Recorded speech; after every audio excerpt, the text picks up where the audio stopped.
It's to be invited to speak at the new campus of Georgetown Asia Pacific of Jakarta.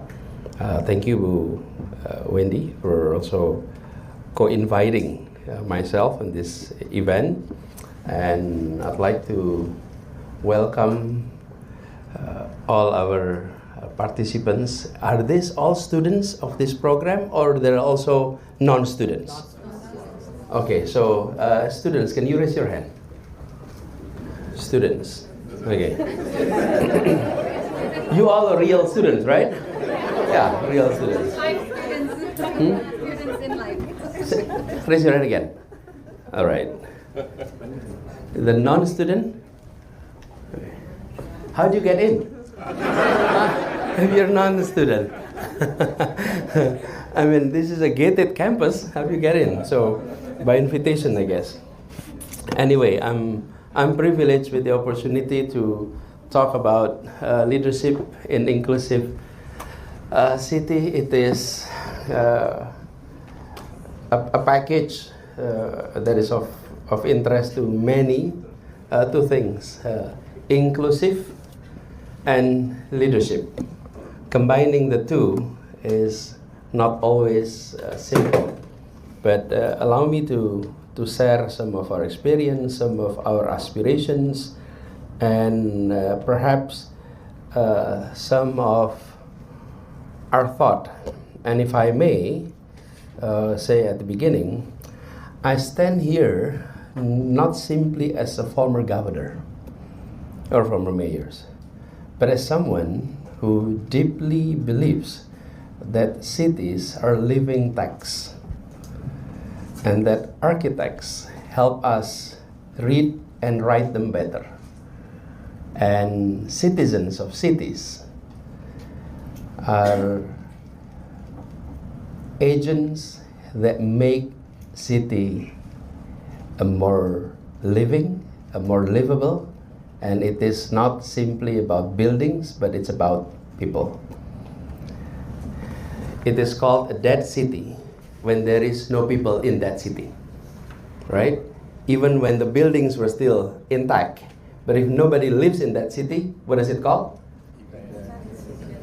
It's a dead city. So what makes a city is the people, not the building, not the architecture. So I do hope that we share the same perspective on that. Now, with regard to leadership in inclusive city, let me Sebentar, saya mau pinjam ini dulu, Pak. Is it long enough?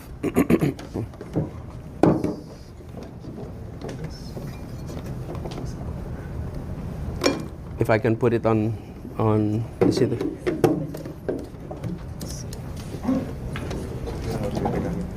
If it is long enough, then so I don't have.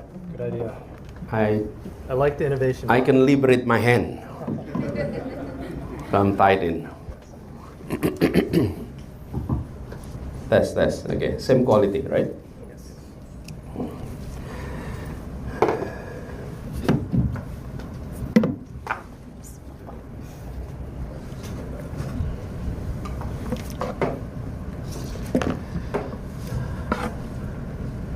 A city like Jakarta, we have no less than 11 million people lives in this city. And we have no less than 200,000 plus minus of city employees. Raise your hand if you're employees of Jakarta government.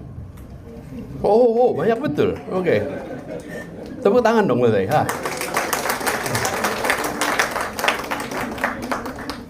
Thank you for joining this class. And thank you for studying. Continue. Not many. Once you're in government, sometimes your appetite to continue your education is not always there. So when you have that appetite to continue your education, it's really highly appreciated. Now, I have a PowerPoint I will share, but I'm not going to talk based on this PowerPoint only. I'll share some of my thinking freely. I will share the slide with you through Ibu Wendy so that you can read the presentations and you can contemplate, you can discuss it, you can criticize it. So look at it as a materials to stimulate conversation. Now, but let me start with talking about leadership.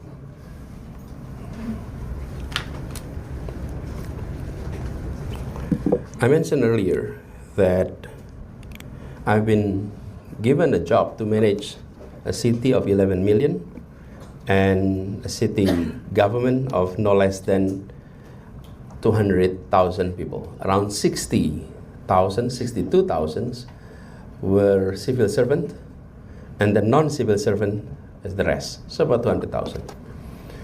The question is, how do you manage 200,000 people, and how do you ensure these 200,000 people is managing the 11 million well? Okay, that is one question. Now, if I manage a group of 10 individuals or even 20 individuals, I will give assignment to each individuals. A, this is your job. B, this is your job. E, this is your job. I'm giving everyone an assignment, and then I manage them. That's when I'm managing up to around 20 people. But if I manage 200 people, if I lead 2,000 people, I create an organizational structure. And then I create job description of each. And then I set up target of accomplishment for each. That's how I manage 200 or 2,000 people.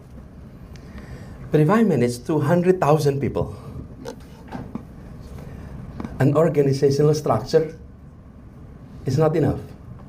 And assigning job to each individual is impossible. So how do you lead? We're talking about leadership here. How do you lead 200,000 people in a city of 11 million? Then use values. You have to be explicit on the values that you believe in. And the values that you believe in need to be bought by everyone who manages 2,000 people, everyone who manages 200 people, so that when they manage this unit, they manage using the values from the top leadership. So managing 200,000 people in a city of 11 million, you have to use values and be explicit on the values. So, inclusivity, in our term at that time, was not inclusivity, but keadilan sosial. Okay, that's the same principles. Social equality, fairness, that is the core values that the governor believes in, and that the governor wanted everyone to translate that into their work. So that we would like to see a city that is inclusive. Why, if I may share our experience, why social justice, keadilan sosial, or fairness become the core? This is from my personal endeavor. I run a project called Indonesia Mengajar, Indonesia Teaching Project. Recruited best university graduate, send them to remote villages and teach for a year. Dedi is one of the graduate of that program. He was a graduate of university in Surabaya. Then he was recruited. He was stationed in a Tanimbar Island north of Darwin. So take a flight to Ambon, one night by big boat to Somlaki. From Somlaki, a small boat, another night to get there, and then take motorcycles to get into his village. So you go back and forth to London, it's much faster than going to his village. So you can imagine the distance. Now I've been working on that. And then suddenly, to put the story short, I was assigned as a candidate for governor in Jakarta. And as a candidate of governor, I had to do campaigning. When you do campaigning, you go to kampung. You go to all these areas across Jakarta. And actually, when you do campaigning, you're doing campaigning more in the kampung than in the complex. Because in the complex, people were at work and in the daytime. Right? So you go to kampung. And when I went to all this kampung, it's like a cold shower.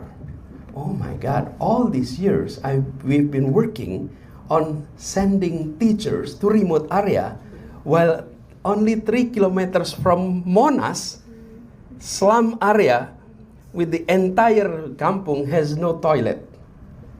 No homes with proper toilet. A complete set of poverty. It was a shocking experience.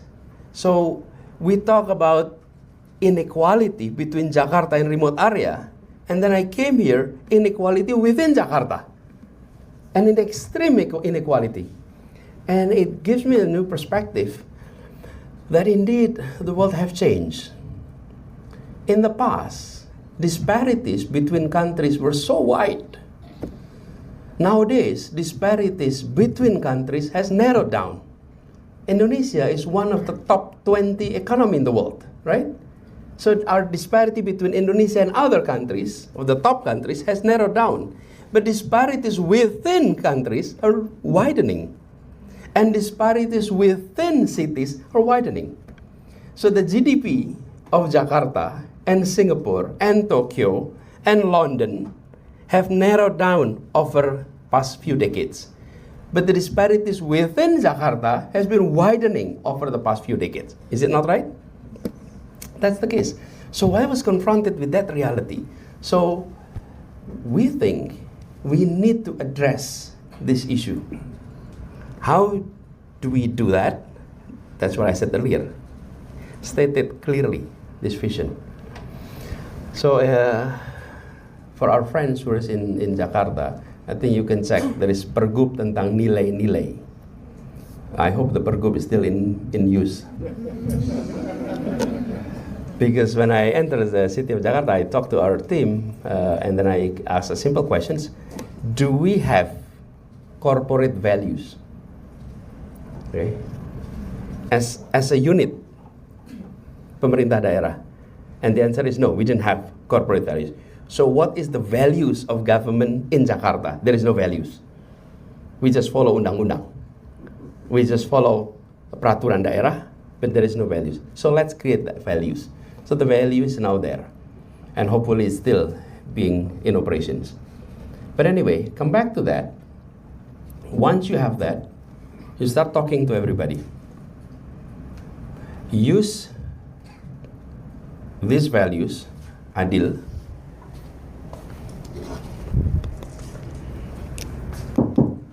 use this value, keadilan, and translate this into every work. So if we use here the term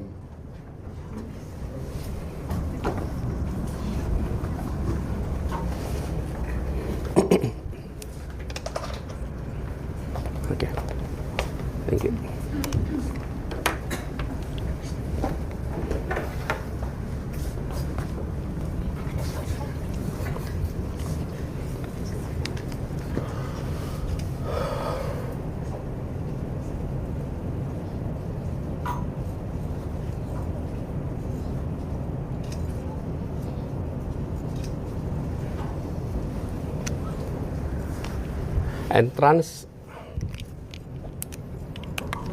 And translate that into each department.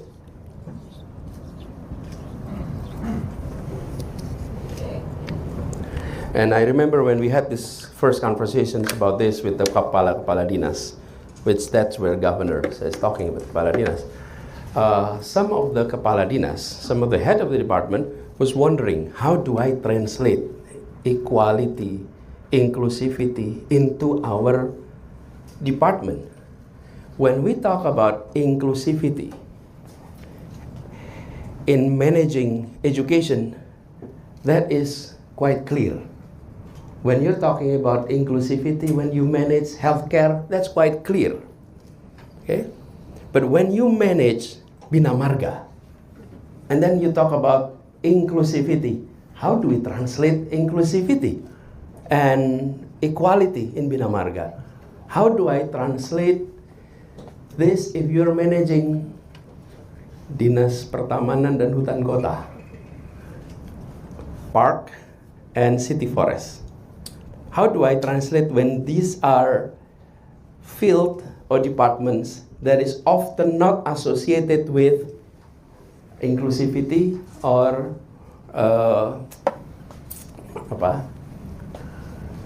justice?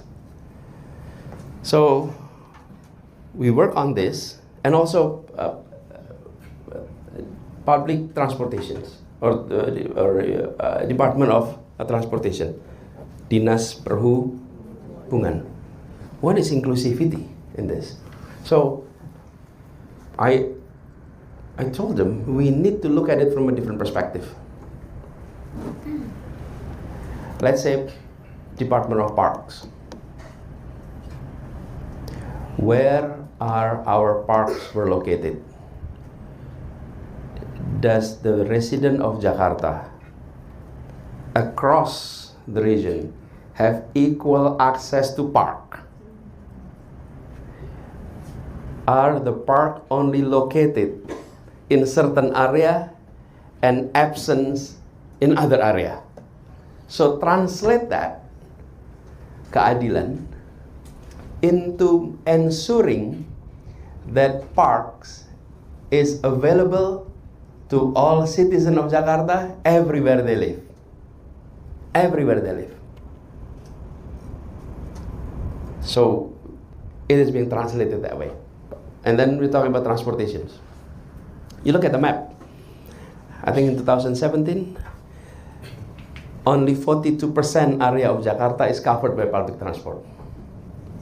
42%. So what about the other 58%? They're not covered by public transport. So when we're talking about inclusivity, keadilan, let's ensure public transport is covering 90+% of area in Jakarta. That's inclusivity. You're not excluding anybody.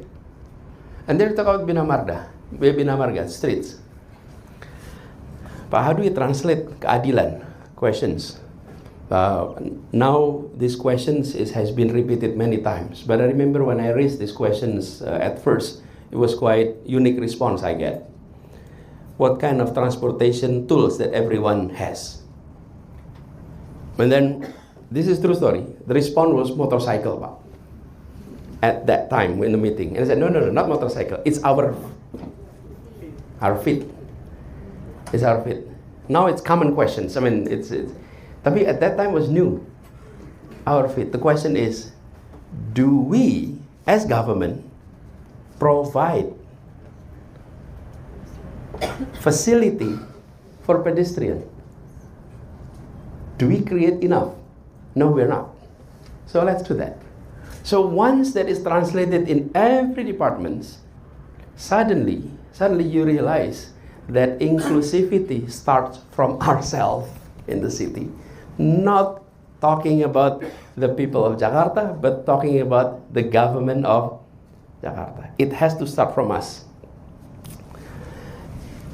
On health, for example, ketika kita mulai health coverage, BPJS, not only, but around 72% of the population in Jakarta was covered by BPJS. So around 28% was not covered. And who are these 28%? Is it the top class of our society? No, it's the lowest of the lowest, right?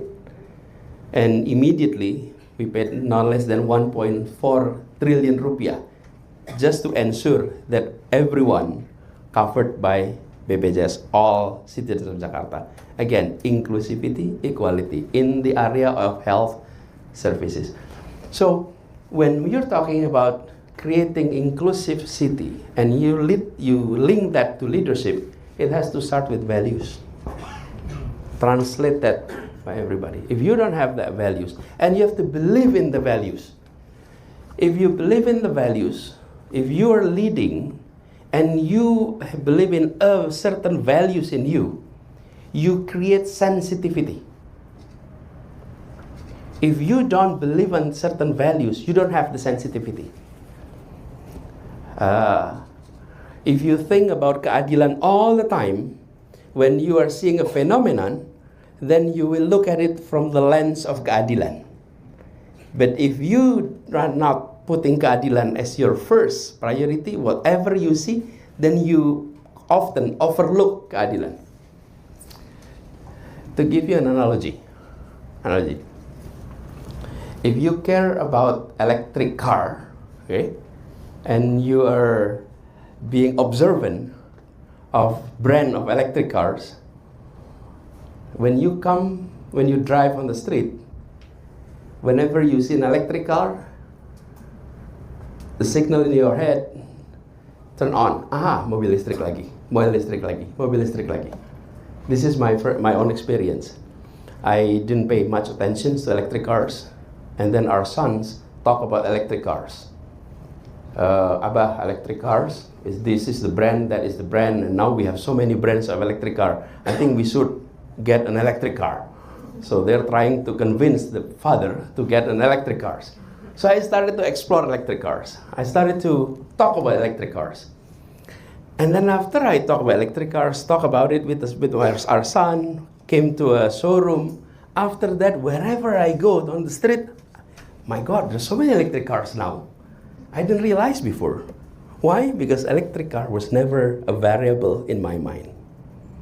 So if you are leading an organization, you better decide what are values in you and translate that into everything you do. It's not only one values. You set up a corporate culture, values. What is culture? Culture is habits. What's called culture is habit. So when you have a values, you educate the people about that values. So the stage is you educate the values, and then you create a habitation process. It becomes habits, and when a habit is being practiced by everyone, it becomes characters and culture, and you create a corporate culture. So, I believe all of you are leaders, and you may not have authority yet, but soon, once you get an authority, you can translate your leadership into policy. But if I may suggest, create that sense of ownership to a set of values, because that will be your guidance. Now, once you have that, you create a room for innovation. Allow your subordinates, allow your team to come up with new ideas based on these values. There is no way that at the leadership level you give instruction to every issues. And in fact, this is what I've been saying. If you are in the leadership managing 200,000 people with 11 million populations, don't do micromanagement. You do micro questions. Not micromanagement, but micro questions. And I think anybody that has in our meeting at the City Hall often realized I rarely give instructions. I give questions. Because questions create conversation and provide rooms for new ideas and provide legitimacy for coming up with ideas that may be different from their boss. If you start with questions and ask questions all the time, micro questions, not micromanagement. Why you don't do micromanagement? Because your subordinate will never challenge you. Jadi atasan itu nggak pernah ditentang bawahan. melucu tidak lucu pun semua tertawa. Ya. When you're telling unfunny stories, but you present it as a funny story, everybody will laugh. Why? Because you're the boss. So if you create room for conversation, you will definitely have your surveys come up with all this creativity. And that's what we experience in Jakarta. So if you have seen so many innovations, the innovation often do not come from the top leadership. The innovation comes from those who are given opportunity to innovate.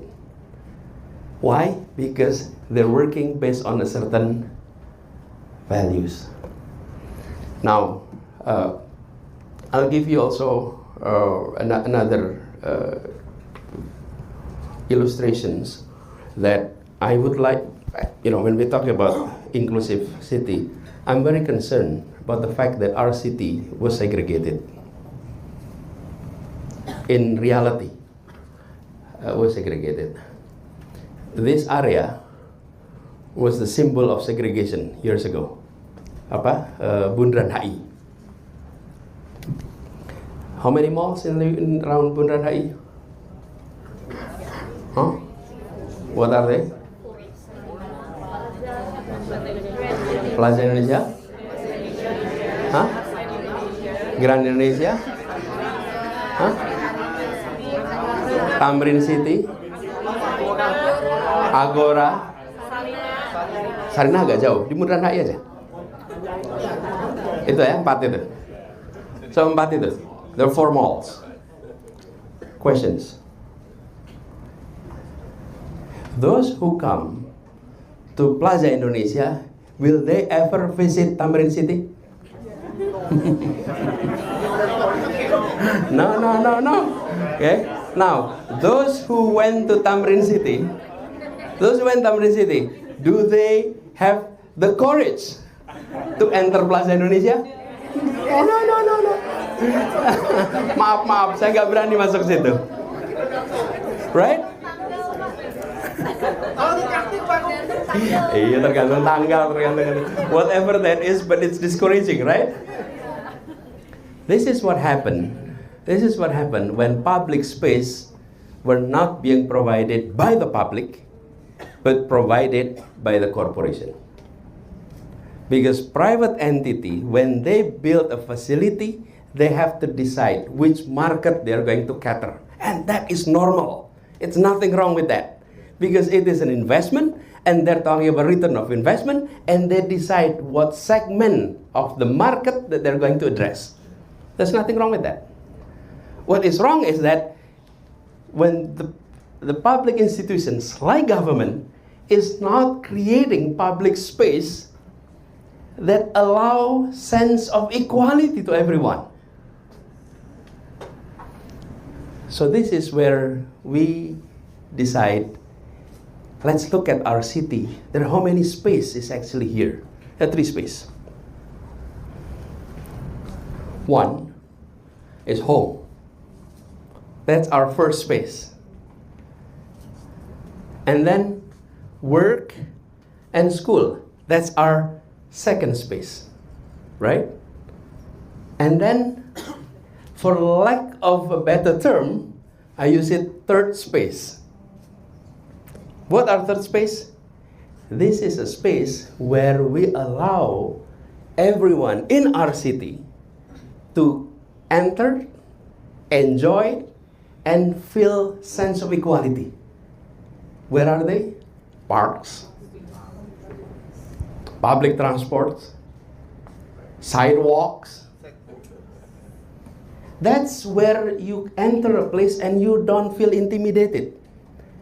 But if government is not providing the third space, it's the private sector that will be providing.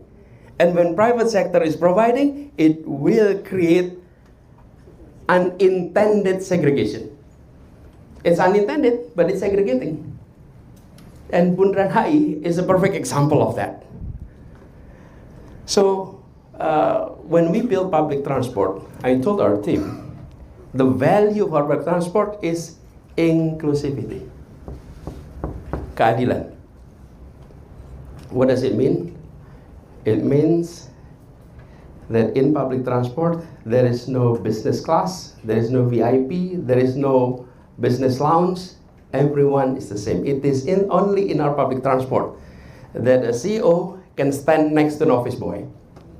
Nowhere else can you experience that. If you're in the office, there is no way they can stand one another, right? Sometimes even on the lift, when the CEO is inside, the lift open and you're an office boy, okay, next lift.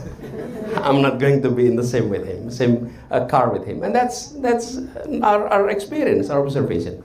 So you create public space so that everyone will experience it. And then you look at existing problems. Taman like Monas. I remember I came to Monas in the early of my tenure. Came to Monas, I saw a lot of kids playing in Monas. And a simple question, where are you coming from? Almost all of them coming from Kampung near Gambir, Kampung near Kuitang, Kampung near Tanah Abang. Those are where they are coming from. A very crowded kampung. And they come to Monas to play in the late afternoon, early evening.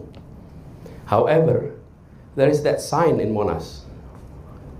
Dilarang menginjak rumput. Lah, how do you play if you're not allowed to step on the grass, right? It is an inclusivity issue. Again, if you put that as values that you believe in, you look at this and you immediately, this is about justice issue. For those who have large garden in their homes, you may not need a space like Monas to exercise and to play. But those who live in the condensed kampung, hot, humid kampung, you need that space. But we are treating our taman, this is unfortunate, in Bahasa Indonesia it's only used taman. In English you have two words, garden and park. Park is to play. Garden is to enjoy the view. And we treated all our taman as garden. Therefore, there is a sign, do not step on, dilarang menginjak rumput. So, cabut, biarkan itu menjadi tempat untuk bermain. Let them play. Nanti rumputnya rusak, ditanam lagi. That's the purpose, right?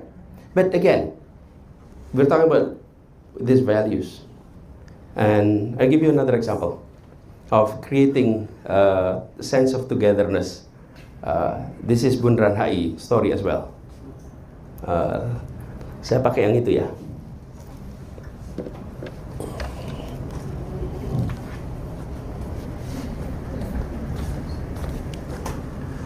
Those who are sitting there, are you able to see this?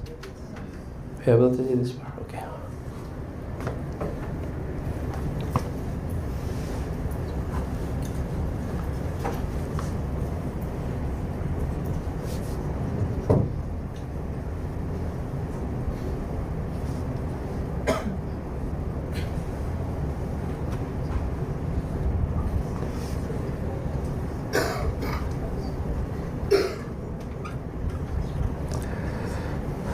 It's Bundaran HI, but not a perfect circle. But this is Bundaran HI. This is Tamrin. This is Jalan Sudirman. Now, I'll ask you to go back to this area a few years ago when we had Car Free Day. Okay? Car Free Day. Do you remember Car Free Day those days? What's unique about those Car Free Days? Uniknya nih. The circle here, Bundaran HI,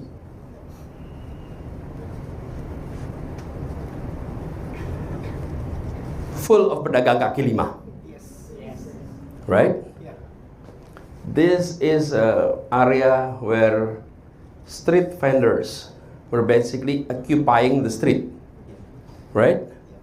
So those who are doing exercise, they run, walk here, and then U-turn. They're avoiding this area. Remember those days, right? Same thing. From north, you're coming here, and then you make U-turn. Now, who is doing exercise? Running, walking, cycling. The middle and up class of our society. Right? Who are here? Low income. Right? So the low income, we're actually enjoying this UMKM. Cheap product in every means. In terms of price, in terms of quality, in terms of durability. Right? This is all here. It's so affordable. Ini tempat orang jalan-jalan. This is the area where you exercise. So, when I look at this, oh my God, even in public space, there is segregation. Oh my God, there's segregation. Should we let this continue? No, of course. That's what I mean. You create a values, you translate that into program, you look at reality, identify problems. These are problems. Why? Because they don't merge. Gak ketemu nih yang kaya sama yang miskin. That's exactly the pictures of Jakarta. So, what's the solutions? It's a simple rules. We created a simple rules. You are only allowed to sell in the pedestrian area, but not on the asphalt. Okay? So, yes, you can still sell your product, but not on the road. You have to sell it on the sidewalks. So everyone move to sidewalks. And there's a chaos here. Right? Because I used to control this very, basah area. Okay? Now you have to move. It's a simple rules. You can only sell in the sidewalks, but not on the road. What happened after that? It's people who exercise come all the way here and move. It's integrating our society every Sunday. Now they're interacting. They meet one another.